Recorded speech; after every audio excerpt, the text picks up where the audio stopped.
మన ఇండియా రాజ్యాంగంలో కొన్ని మార్పులు చేర్పులు కొన్ని సంవత్సరాల తర్వాత చేసుకోమని చెప్పి అప్పట్లో ఉన్న వాళ్ళే చెప్పడం జరిగింది. కానీ ఇప్పటికీ దాన్ని టచ్ చేయలేరు. ఎందుకంటే ఓటు బ్యాంక్ పోతుంది, లేదంటే ఏదైతే పార్టీ ఉందో ఆ పార్టీ దెబ్బతింటుంది, దానికి ఫ్యూచర్ ఉండదని చెప్పి భయపడుతూ ఉంటారు. సో మరి ఇక్కడ చూసుకున్నట్లయితే బర్త్ రైట్ తీసేయాలంటారు, లేదంటే నేను 3 టర్మ్స్ పోటీ చేస్తాను అని చెప్పి అంటారు. సో ఇలా ఉంటుంది కదా, దీన్ని అంత ఈజీగా మార్చగలుగుతామా ఇక్కడ?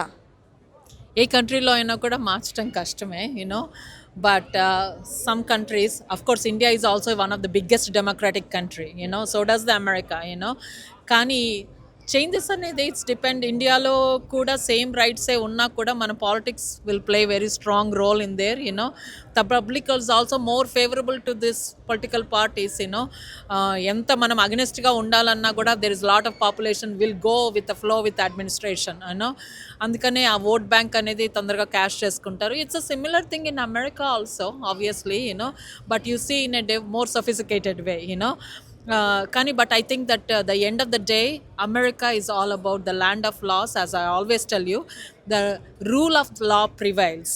మనం స్టూడెంట్ కేసెస్లో చూస్తే లోవర్ కోర్ట్స్లో మనం ఫైల్ చేయకపోతే we should have never stopped the resolving the thing. The rule of law definitely prevails in America.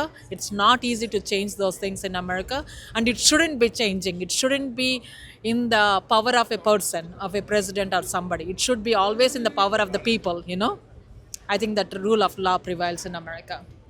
Thank you very much అండి. ఎందుకంటే మన తెలుగువారు ఇండియన్స్ అందరికీ మీరు హెల్ప్ చేస్తారు. ముఖ్యంగా మనం ఇప్పుడు తెలుగు వాళ్ళ గురించి మనం మాట్లాడుతున్నాం కాబట్టి మనకి మధురిమ పటూరి లా ఫామ్ ఏదైతే ఉందో ఖచ్చితంగా లాస్ట్ టైం చాలామంది స్టూడెంట్స్ ఇలాగే మన సుమన్ టీవీ నుంచి ఎంతోమందికి మనం హెల్ప్ చేయడం జరిగింది.